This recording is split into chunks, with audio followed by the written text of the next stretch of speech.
Happy Chinese New Year, the year of the ox, and welcome to the 5 New Year's Wellness Challenge with your host, Dr. Sarah D. Alemi. We are celebrating the Chinese New Year with the 5 elements of acupuncture: metal, water, wood, fire, and earth. Ladies and gentlemen, please welcome your host, Dr. Sarah D. Alemi. Good evening, everyone. I'm Dr. Sarah Alemi, and I'm so excited to have you all with me tonight. It is day 3 of our 5-day wellness challenge. For those of you who may not have been able to tune in yesterday or on Monday night, we have gone ahead and talked about the metal and the water element. So like I did yesterday evening, I want to do a little bit of a recap for everyone who is joining us for the first time or maybe missed one of the other evenings. So on Monday night, we talked about the metal element. And in Chinese medicine, the metal element rules over the lungs and the colon, or the large intestine. So in turn, the lungs govern respiration, they control the skin, and they open up into the nose. So any issues concerning those organs or issues of respiration, skin, or sinuses would fall under the metal element. So to treat those issues, you would treat the metal element. And then we talked about the water element last night. And as we discussed yesterday evening, the water governs the kidneys and the bladder. Any issues with those organs, such as kidney stones or urinary tract infections, can be treated by treating the water element. However, in Chinese medicine, we also noted how the kidneys, and think of their proximal location to our adrenal system here, they also govern our adrenal system and our endocrine system. So issues related to our energy and hormone regulation, our balance, can be treated by treating the water as well. When we think of some of these issues, we might think of like adrenal burnout, we might think of menopause, we might think about someone who has thyroid issues. Also in Chinese medicine, the water, or the kidneys specifically, govern reproduction, development, and maturation. So issues of fertility, birth defects, physical or structural developments like scoliosis, as well as aging, fall under the water element. And then closely related to structural development is that of our bones and marrow. So to summarize, last night we learned that if you have any issues around fertility, hormones, or your endocrine system, menopause, joint and bone pain and conditions, whether it's scoliosis, degenerative disc disease, or even osteoporosis, whether you have adrenal fatigue or burnout or UTIs, if you treat the water element, you'll be able to treat your issues. And we went over some acupuncture as well as some acupressure points. We talked about doing some cupping or scraping, particularly along the spine and the lower back. We also talked about the importance of incorporating black foods, warming foods for the water element. And also the water element also has to do with our hearing and with our teeth. So you have any issues related to the ears, like deafness, tinnitus, or your teeth, like cavities, treat the water element. So with that summary done, tonight it's going to be all about the wood element. So the wood element in Chinese medicine, the wood element corresponds to the season of spring. When we think of spring, we think of those tiny buds or seeds that are ready to kind of shoot up and out through the ground, right? It's time for new growth and for nature to start coming back out again from the winter when everything is inside and concave. And this way it ties into the Chinese New Year, as the Chinese New Year is also known as the Spring Festival. So in China, the Chinese New Year marks a new year on the lunar calendar, and that's why it marks the beginning of spring. Yes, I know if you go to China, or even if you just look in our area, wherever you are, we are definitely still in winter. But according to the lunar calendar, we're actually starting spring or a new calendar year. We tend to use what's known as the Gregorian calendar, but the Chinese New Year, it uses the lunar calendar. So again, the Chinese New Year, it marks the end of winter and the start of spring, and it represents the desire for a new life, a new year, a better year. Everyone's moving forward with a new year, like the up and out and the forward energy that we're going to learn about is the wood element. So we're starting to plant and grow so that come late summer, we can really reap our harvest. All right. So as you know, if you've been tuning in with us, people can be classified according to the 5-element theory. Their body structure, tendencies, temperaments, emotions, positive and negative behavior, moods, and illnesses can be looked at all in relation to the 5 elements.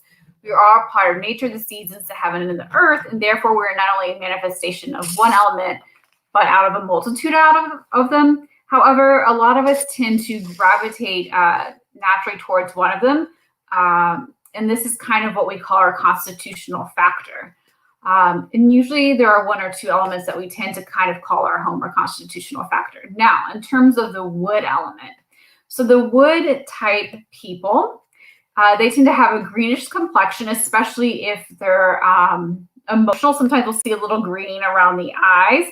They tend to have small hands and a long face with a pointed chin and wide shoulders. Again, this is a very classical description of the wood element. It's said that they are seldom overweight due to their fast-working metabolism.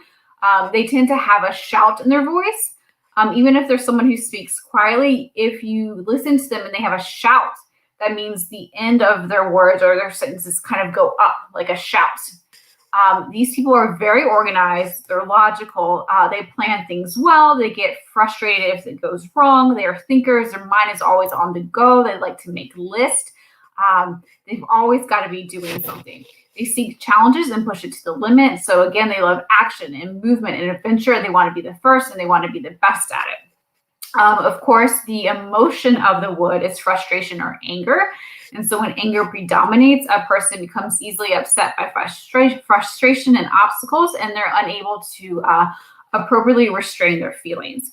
So these type of people can get angry or irritable easily. They can be prone to shouting or going off on someone. And these unstable emotions result in uneven circulation of what we call in Chinese medicine qi and blood. And so this can kind of create a generalized state of tension and stress. And when we go over some of the signs and symptoms, you'll see a lot of this. For example, the irritability, the tension, the stress, the lack of blood flow or the stagnation of blood, and how that can come up when you think about people with premenstrual syndrome or people who have dysmenorrhea or painful periods, right? All right, so these, the wood type, they usually exert tremendous self-discipline in order to self-maintain, control and composure. Wood types prefer the mornings. They want to get up and go. They can benefit from exercise, right? They like a lot of activity. They need to stretch their muscles and their tendons. However, they can also benefit from meditation and yoga or tai chi. And this sometimes can help them with their intense feelings and encourage their bodies to stay flexible as well. However, a wood person, like I said, also needs that ability to keep up and get going. So the cardio exercise is a really good way for them to help their express the energy of the wood. And then it's also said that to understand a wood type, you need to understand or imagine a tree, right? Trees tend to compete with each other very aggressively when growing, and they become steadfast and solid. Likewise, wood types are very determined. It can be said that they're more of a type A person who loves to seek out challenges, and they do well under pressure. Again, competitive, adventurous, they love movement. And as we're going to see, spring is the season of the wood, and so they're drawn to the season's new start, the growth and possibilities. Again, another source I read says the wood types tend to have thin, lean bodies. They move with grace. Long faces with a long nose and a broad, high forehead and slender cheeks. All right. And then they have a strong sense of purpose, just like those of the water do. And so they can be driven. However, they can become stressed out when out of balance versus overwhelmed like the water type can. So this means that the wood type can be irritable. They can be frustrated and impatient. And some of the problems that they can suffer, which I'll go over later, include PMS, high blood pressure, tight muscles, and headaches. And sometimes being wound up can make the wood type person crave alcohol or unhealthy ways to release stress. To me, when it comes down to it, I like to think of the wood type as more of like a general, right? Whereas the water is more of like a dreamer or an artist, a musician, right? The wood is the one who actually puts the plan into action. They're about doing, going, moving, getting things done and accomplished. So with that said, here are some of the correspondences of the wood element. It is said that the wood has control over the liver and the gallbladder. The color is green, the season is spring, direction is east, the climate is wind. The tissues that the wood element governs are the tendons and the ligaments of the muscles. The sense organs are the eyes. We say that the wood opens into the eye, so you'll see eye issues as some of the signs and symptoms. The taste is sour. So sour foods are great if you have one of these wood conditions. Again, the sound is shouting. The smell is rancid. The emotion is anger. I like to think of it more like frustration in our society. And the energy is generative. So whereas the metal was, I guess, down and inward. So while the metal was conserving and the water was downwards, the energy of the wood is generating. So creating, again, think about the spring and everything starting to generate or come back out again. So when the wood element gets out of balance, there are a couple of different ways that it can show up. So you can get easily angered or irritated, tight muscles, lack of flexibility, migraines, headaches, neck pain, shoulder pain. You can get red eyes, but you can also have other issues with your eyes. You can have like eye strain. You can have like glaucoma or pressure around the eyes, tremors or shaking. We call this liver wind rising. You can have some genital itching or issues, gait issues like walking, dysmenorrhea, or other kinds of painful menstrual disorders such as endometriosis. You can have poor vision, hormonal acne, again, things that are very closely related to the liver and gallbladder stones, green stool. That means there's too much bile in your stool, liver disease. But you can also have anemia, a lack of blood. And this is because it is said that in Chinese medicine, I guess I should say, it is said that the liver controls and stores the blood. So it regulates blood volume and in relation, to rest and activity. It regulates menstruation and moistens the eyes and sinews. The liver in Chinese medicine is also said to ensure the smooth flow of qi, control the sinews, manifest in the nail. So nail issues can also be a wood issue. It opens into the eyes, controls tears, and houses the ethereal soul, which we say is our creativeness, and is affected by anger. So again, because it stores blood, someone may be anemic or have a history of anemia. It may show in the nails as really pale nails, right? You've seen that before. And then again, the gallbladder stores and excretes bile, controls decisiveness and sinews. So sometimes someone who's really indecisive, someone who just can't make up their mind, can't make any decisions, could have a wood element imbalance. And then again, lack of flexibility and then PMS are all some signs and symptoms of the wood element being out of balance. Okay. So now that we've gone over some of the things that can show up, treating the wood element.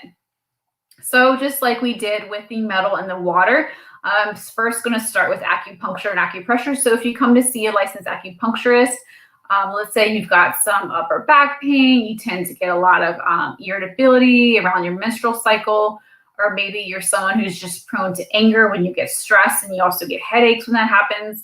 I'd be like, okay, let's take a look at your tongue. Let's take a look at your pulses. Okay, you've got some issues going on with your wood element. So some of the points I might use are the source points of the wood element, which would be liver 3 and gallbladder 41. And so I'm going to go into some of these before coming back to these other treatment options, because liver 3, the source point that I would probably needle if you came in to see me, is also really good for an acupressure point for the wood element. So it's going to be, as you can see on the far side of the screen, liver 3 is between the junction of your big toe, right, the first toe, and your second toe. So if you see the metatarsal bone, you see where the metatarsal bone or the first and second toe come together. You find that and then you kind of hop forward, and that's going to be liver 3. So it's a lot like when we learned about the large intestine 4 point on Monday, which is between your first and second finger. The same thing, you find where the two connect, you hop forward and you press down there for about 30 seconds at a time, a firm but gentle and steady pressure. On a lot of people, it can be pretty tender. And in fact, if you use a large intestine 4 with this point liver 3, it is really good at basically relieving stress. So do these 2 points if you have any kind of stress. Number 3 is also really good at helping with any signs and symptoms you might have going on in the head related to the wood element. So headaches, vertigo, redness or swelling in the eyes, maybe even some stuff going on in your ribs, or maybe you've got hiccups. Press this point, it can really help. It's also really good at just regulating the body overall. Up next, we have a point known as gallbladder 34. It says here that it's the influential point of the tendons. Basically, if there's anything muscular going on, if you have any tightness or tension in your body, you want to needle, or if you're at home, press on gallbladder 34. So to find this point, it's on the lateral or outside aspect of your lower leg, and the depression in front of and then below the head of the fibula. So you know you have your shin bone on the front. On the side, you have the fibula bone. So you find the head kind of just below the kneecap there. And then once you find the head, you go in front of the bone and below the head of the fibula there. You press on this point, it's really good. It's known as the Hussey point of the gallbladder meridian. It's a converging point in the sinews, as I already said. Again, it helps with any kind of muscle tightness. It also helps with pain of the shoulder, weakness, numbness, and pain of the lower extremities, so your legs, swelling and pain of the knee. It helps in also other things as well, moving liver chi and harmonizing the gallbladder. It also just relieves pain in general. And then finally over here, these points are fantastic. These are some points that I use on our guest who's going to come up in a little bit. Gallbladder 20 and gallbladder 21. These points are really good for any kind of muscular tension in the shoulders or upper back and the neck. So gallbladder 21, if you were to look at the tops of your shoulders, the very, very tops, this is basically where you can find gallbladder 21. If you press down on it, for some of you, it's going to be very hard and tender. Some of you may look in the mirror and see, hey, it looks like I've got a boulder there. Instead of like a nice smooth shoulder, you have like what looks like a little bump. That would be gallbladder 21, and that would be a great point for me to needle if I was seeing you to try to release your muscle there. And then if you go back to gallbladder 21 and you work your way up your back, so where your neck kind of meets the occipital bone or the back of your head, that's gallbladder 20. If you press in, again, this may be tender for some of you, but this is really good for helping to release the trapezius muscle where it inserts or touches the back of your head. This point's also really good if you have a lot of stuff going on, what we call wind issues. So if you've got any kind of pathogenic infection, like a cold or the flu, this helps, we say, to release the wind that you get from that. And then some other treatments, if you have any kind of wood imbalance, body work is really important. Again, we really want to get everything in there and help everything stay loose and flexible and adaptable. And aside from massage, we also have something called gua sha and cupping. You can see an example of both. And then I think, oh gosh, it must be like maybe 10 years ago now, during the Summer Olympics, we saw tons of swimmers and other Olympic athletes with all these big purple bruise-like circles on their bodies. So this is because they got cupping done. Their muscles, right? They use their muscles so much. Some would say overuse it. So they really had to get some body work done. And cupping is really good at helping to promote circulation, release and relieve the fascia. So before we move on to some of the other treatments for the wood element, I am so fortunate that I have a patient with me who's going to join us this evening and talk about some of the things we did together. My patient, he came in and what started out as what we'll want to describe as a water issue. He has some chronic lower back pain, and that kind of turned ultimately into what now is a wood imbalance that he's experiencing. So this can happen if one leaves a condition untreated for a prolonged period of time, or if one starts engaging in new activities, a new schedule, etc. In this case, my patient, Sean, he did have a lower back pain for a while. And when he had started seeing me, he had begun some serious personal training. So my patient today is a great way to show you how, yes, someone can have not only issues in one element, but they can have issues in multiple elements. And so there's ways to kind of treat them both at once. And in this case, I worked predominantly with Sean's water and wood elements. And so with that said, I would like to introduce my patient, Mr. Sean Longley, to all of you. Good evening, Sean. How are you doing? Good evening. I'm doing well. Thanks for having me.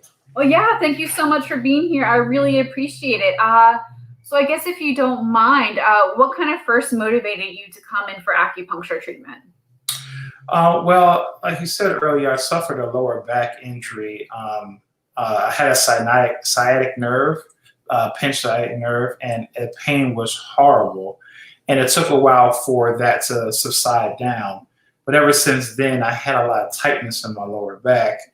And it was kind of like a stretch that I just couldn't get the right stretch for. So that's when I came to see you to really try to help to see a more professional take to kind of say, how do I manage this tightness that I have in my lower back? And lo and behold, we found some more things on my back that need to be addressed. So yes, that's what motivated me to come to you. So yeah, that tends to happen. So what did you, if you can remember back to this, what did you think after you got your first acupuncture treatment? It was interesting. It was an experience because I had acupuncture before, but this with everything combined with all of the techniques and the cupping and all those other things and the scraping, some things I've never had before. So it was an educational experience also with actually seeing the results after coming to several treatments. So it was definitely different.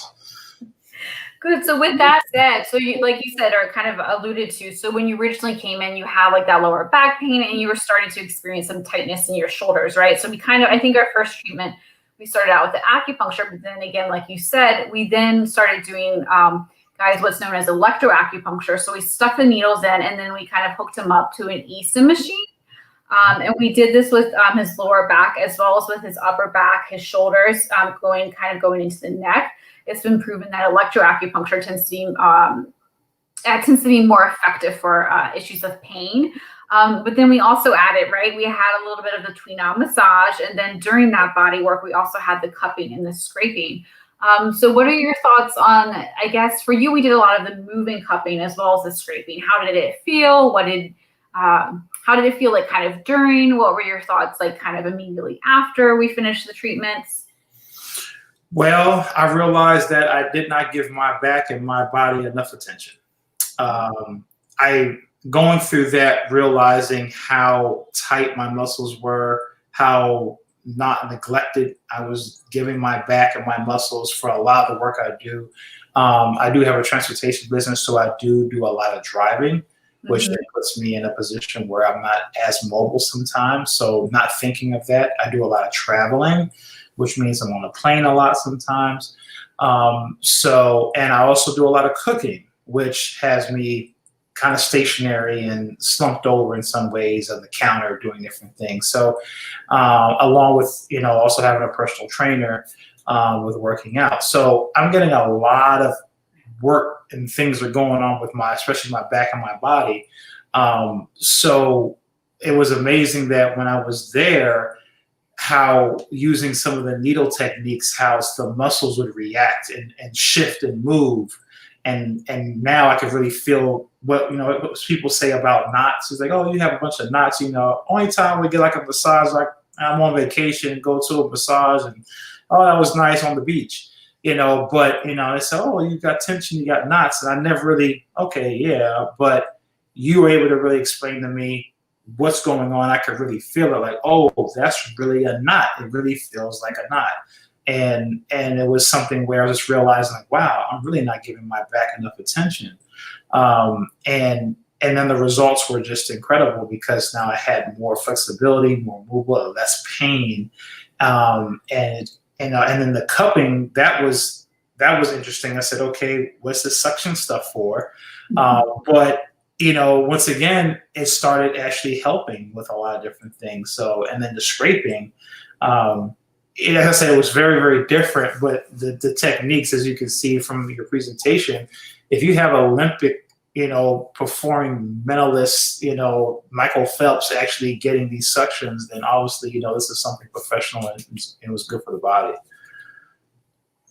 Right. And so I think something you said there is really important. I think a lot of people are like you, that they maybe put like body work on the back burner, right? They think it's something that's meant for relaxation, maybe a special occasion. But the thing is, I really recommend someone to get body work at least 1 to 2 times a month, at the very least, particularly if you are prone to having tightness and tension in the body, like you are, like you said, if you're on the road, whether you're traveling, whether you're driving, just going back and forth, right?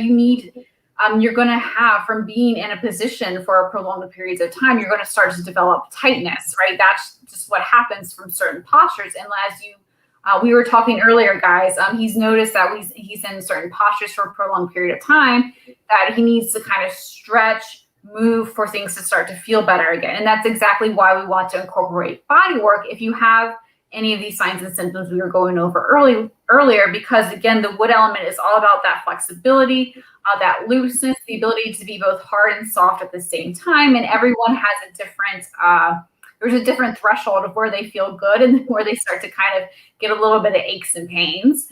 Right. And then again, with you too, right? When you have something for prolonged periods of time, when you start to work on undoing that tension, it's kind of amazing. You're like, oh my gosh, now I have back pain. Didn't realize my mid back was tight, right? It's like, Right. yeah, you thought you had a tight mid back, and then, oh, I feel it going up into my right shoulder. Now it's going into my left shoulder. And I guess so with that, would you say that, these kind of treatments help? Would it be something that you would encourage others to do if they're experiencing like muscle tightness or tension? Absolutely. From my experience, like I said, I didn't really, I looked at, massages and things as a treat, as a vacation, oh, it's really good, type thing, and just kind of moved on and just, in our busy lives, just kind of kept doing what we got to do. But then when you have an injury like I had with a pinched nerve, and that slowed you down and really brought some attention to it, then when I started focusing on it, then I realized, wait a minute, oh, there's more things within my body that really needs attention that I haven't been giving it. And so I really highly recommend it before having a dramatic experience like I've had. So, I know sciatic nerves are common for for a lot of folks, but having one and not being able to move properly, and that pain and sitting is so horrible and uncomfortable. So prevention, getting ahead of it before actually dealing with the pain and issue is very important. So I definitely recommend it, and at least trying it. And it's not scary. I know some people think with some of the needles and things, it's not scary.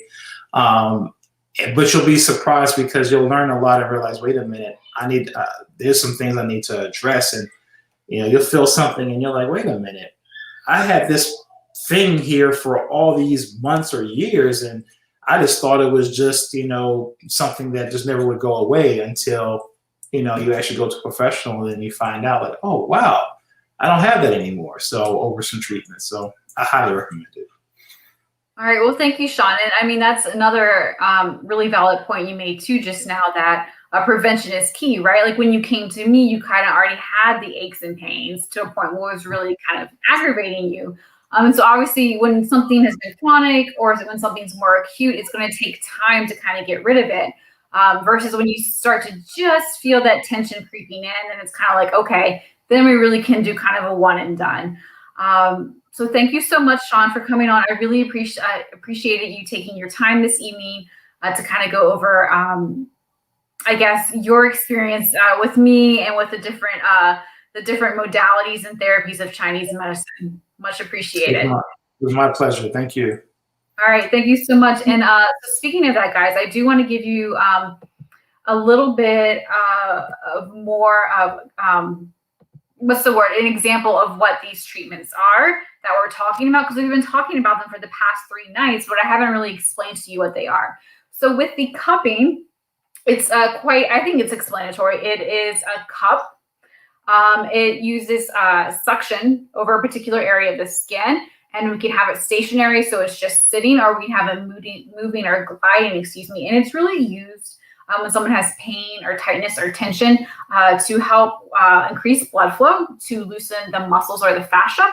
And cupping is really good when you have larger areas, particularly if you're doing the gliding or moving cupping, or if you have a specific area of injury. If you have, like Sean was saying, if there's one area that really feels like it's burning, or maybe you had a muscle spasm. And again, it's not bad. Again, there's different cups.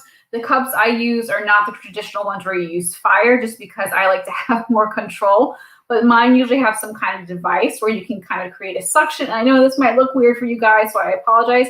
You create a suction, and again, by pulling it up, the blood vessels come towards the surface of the skin. Now, in terms of gua sha or scraping, you use the edge of a gua sha board or tool to scrape along the skin. Usually we say you go with the muscle fibers. This is really good if you have curved areas. So think of the area between the bottom of your head and then going down the neck into the shoulder. Again, you want to be able to get into these areas. So that's when I really like to use a gua sha tool. And if you have tiny little knots, it's also really good. And again, there's different kinds of gua sha tools, just like there are different kinds of cups. This is a traditional jade gua sha tool. This one's really good though for use on the neck and the face. That's a different video. All right. So again, the gua sha, I think tomorrow we're going to do a demonstration, because I know I've already used about 30 minutes of your time. But to continue talking about the wood element, so some other things you can do in addition to the acupressure, the body work, right, which consists of a massage, tuina, cupping, or scraping. We also have some dietary recommendations. So adding in green foods, particularly green foods with stalks, and anything that's sour is really good. So when we think about these foods, we can think of things like cilantro, field mint, kiwis, dandelion, green apples, asparagus, and all kinds of like the bitter greens, right? We want to stimulate the liver. So we also have lemons, sour, vinegar, sauerkraut, kimchi, kombucha. Fermented foods are really good for helping to detox. And think about the liver in Western medicine. It's all about detoxing and filtrating for us. Also pickles, celery, barley, asparagus. Those are really good for the liver. Then we also have lima beans, leeks, collard greens, broccoli, parsley, and cucumbers, and mung beans. Those are also really good foods as well. But in addition to adding in some foods, you also want to avoid foods that I say irritate the liver, or cause stagnation, poor blood flow, kind of help, or they kind of muck up the system. So this is going to be like alcohol, high fat foods, as well as most dairy. And then in terms of lifestyle recommendations, in addition to getting body work, particularly if you're prone to tightness and tension, or even headaches and ocular pain, I want you to place more emphasis on movement and exercise. Anything that's like this opening movement. So that's why I always say cardio, because it's allowing circulation, it's getting everything flowing. The wood element, they like things to be moving. We want things to be moving so that we don't get issues or backups or blockages. However, if you're the kind who finds themselves really predisposed to irritability, and you find that it has built up, I know a lot of us during this pandemic have maybe had some sense of irritability, then more soothing movements like meditation or Tai Chi or Qigong, that would be really helpful too. So healthy ways to kind of deal with that irritability, deal with those intense emotions and get it out. So again, we also have journaling or therapy. Those are some additional things you can do. And then finally, get outside. The wood is about being outside. Think of that spring, like the fresh air. We've all been cooped up inside during this winter. It's now time we can finally get out. The sun is starting to shine again. It's not freezing. There's not sludge. There's not ice. Everything's starting to slowly turn green. So again, get outside. The wood element loves being outdoors and in that fresh air. And so again, just like we kind of talked to Sean, I just wanted to throw this review up here.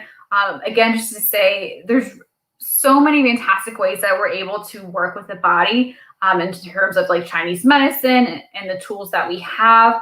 While Sean had low back pain and then upper back pain and shoulder pain and neck pain, I've had other patients who have they have maybe muscle tightness in their hips, or they have like in their quads or their hamstrings, and we're really able to get into those areas as well. So not only do they feel better, but they're able to move better, to perform better, those sorts of things. And with that said, once again, just like Monday and yesterday, I've gone over a whole lot. But again, I'm going to try to do a little bit of a recap tomorrow night before we talk about our next element. In the meantime, just know that today was about the wood element. The wood element is all about the up and out energy, right? The springtime energy. We want to go get them sort of thing. And when you have wood type issues, it doesn't matter if you're wood type or not, everyone can have issues of all of the elements. You're going to have a lot of issues that have to do with the tendons and the sinews.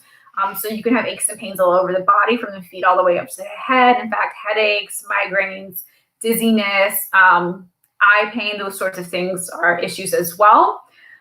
So again, a lot of body work, exercise, movement, those are all really good, easy ways to help treat those conditions. And then before we go, tonight's prize, so that gua sha tool I showed earlier, the winner is going to get this. This is my favorite gua sha tool ever. This is, I never go anywhere without it because it's heavy duty. It can get into almost every knot. It does not let me down yet. I also have a CM Botanicals massage oil. So whenever you do gua sha or scraping, I should let you know that never do it on dry skin. It's going to be really painful for the recipient. You always want to put on a clean lotion or body or facial oil, and then like a light layer, and then you do the gua sha or you do the moving cupping so you don't hold the skin. I've also got a travel size version, and it's not in the picture, but I'm also including a pack of my infrared topical herbal patches. Basically, you put these patches on, and the herbs that are in them start to heat up. It has an infrared quality, so the heat really gets into the fascia. It's like a traveling heating pad, one of my favorite things. So with that, our next, I guess, order of business is to figure out who the winner will be for tonight's prize. So we're going to pull up our little prize wheel, and then magically going to spin it.